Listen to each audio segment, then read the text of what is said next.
Hello friends, study plus 2 के इस education channel में आप सबका स्वागत है। आज के इस वीडियो में ये जो वीडियो हमारा है वो हिंदी मीडियम बच्चों के लिए है, चाहे वो बिहार बोर्ड के बच्चे हों या अदर स्टेट के बच्चे हों।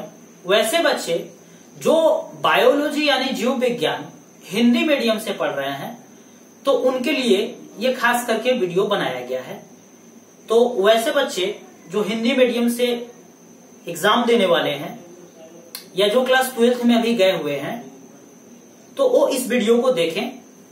चलिए, तो इसके पहले वाले वीडियो में हमने आपको क्लास 12th के बायोलॉजी में कितने अध्याय पढ़ने हैं और कितनी इकाइयां हैं उसके बारे में हमने आपको विस्तृत जानकारी दे दिया है।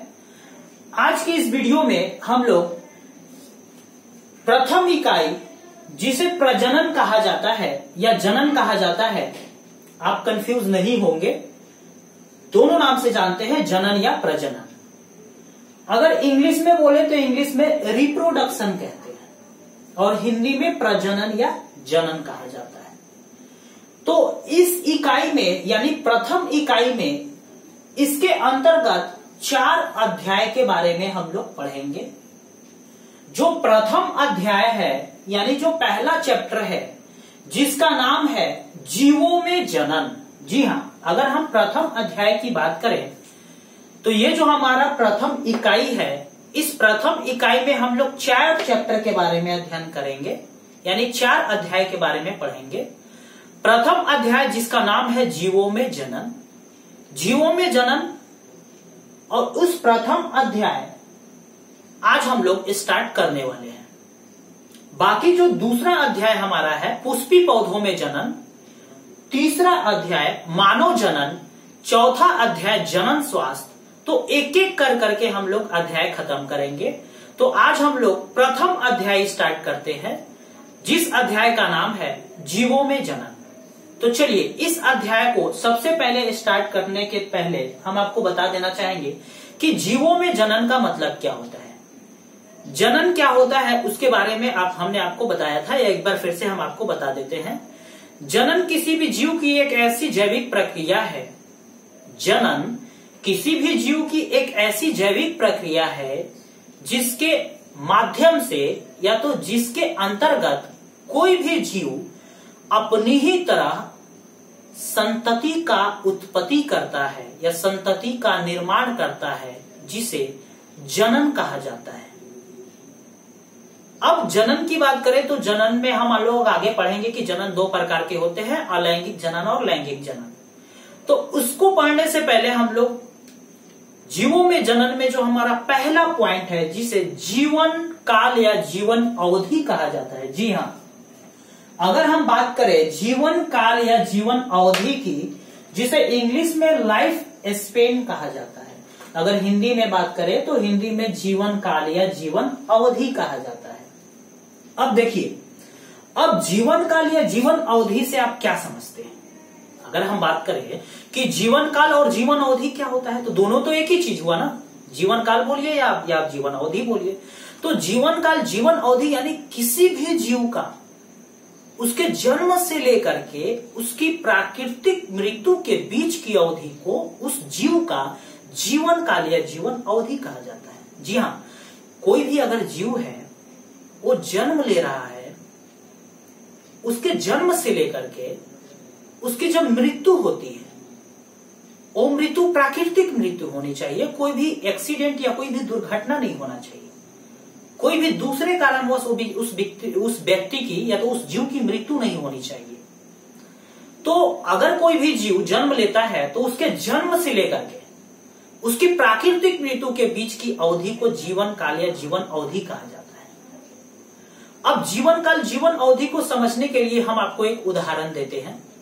जैसे मान लीजिए कोई भी एक जीव है, अगर कोई भी एक जीव है और ये जीव अगर मान लीजिए कि 2015 में जन्म लिया, 2015 में जन्म लिया और वो 2040 में उसकी प्राकृतिक मृत्यु हो गई, यानी 2015 से लेकर के 2040 तक वो चला, जिया और 2040 में इसकी क्या हो गई, मृत्यु हो गई। और मृत्यु कैसी, यानी प्राकृतिक में मृत्यु, नेचुरल डेथ हो गया, इसका नेचुरल डेथ हो गया।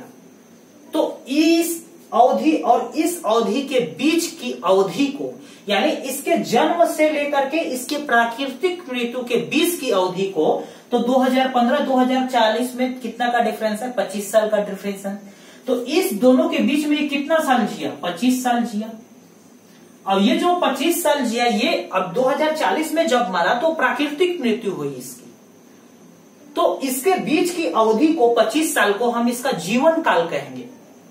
यानी ये जीव कितना साल जिया, 25 साल जिया, क्योंकि इसकी जन्म 2015 में हुई, मृत्यु कितने में हुई, 2040 में। तो जीवन काल हमें यही समझाता है कि चाहे कोई भी वो जीव है, उसके जन्म से लेकर के उसकी प्राकृतिक मृत्यु के बीच की अवधि को उस जीव का जीवन काल या जीवन अवधि कहा जाता है। अगर हम दूसरे पॉइंट की बात करें तो आप यहां पे आइए, चाहे वो कोई भी जीव हो, जीवों का जीवन काल या जीवन अवधि उसके आकृति के ऊपर निर्भर नहीं करता है। यानी कोई भी जीव है, उसका जीवन काल या उसका जीवन अवधि उसके आकृति के ऊपर निर्भर नहीं करेगा। आकृति कहने का मतलब उसका शरीर का बनावट। हाथी ले लीजिए, हाथी कितना विशाल दिखता है। एक आप तोता ले लीजिए, तोता कितना छोटा दिखता है। लेकिन हाथी और तोते में आप डिफरेंस देख रहे होंगे, दोनों के आकृति में तो बहुत ज्यादा डिफरेंस है। तो आकृति में डिफरेंस होने के साथ साथ उनका उम्र में भी बहुत ज्यादा डिफरेंस है।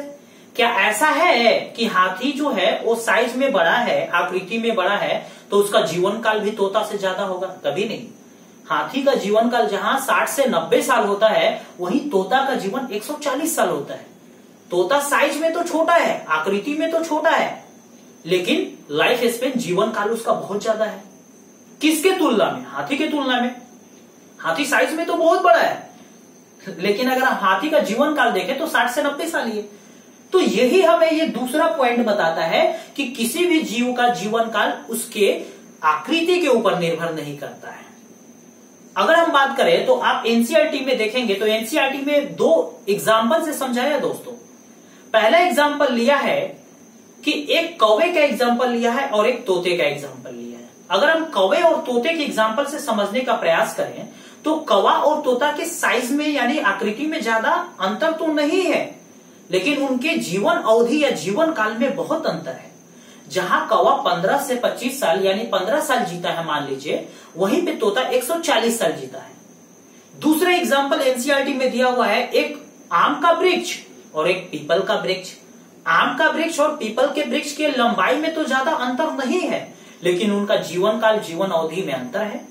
जहां आम का वृक्ष 60 साल जीता है, वहीं पे पीपल का वृक्ष 200 साल जीता है। जी हाँ, तो इसीलिए दूसरा पॉइंट यहाँ पे हमें ये क्लियर करवाता है कि किसी भी जीव का जीवन काल उसके आकृति के ऊपर निर्भर नहीं करता है।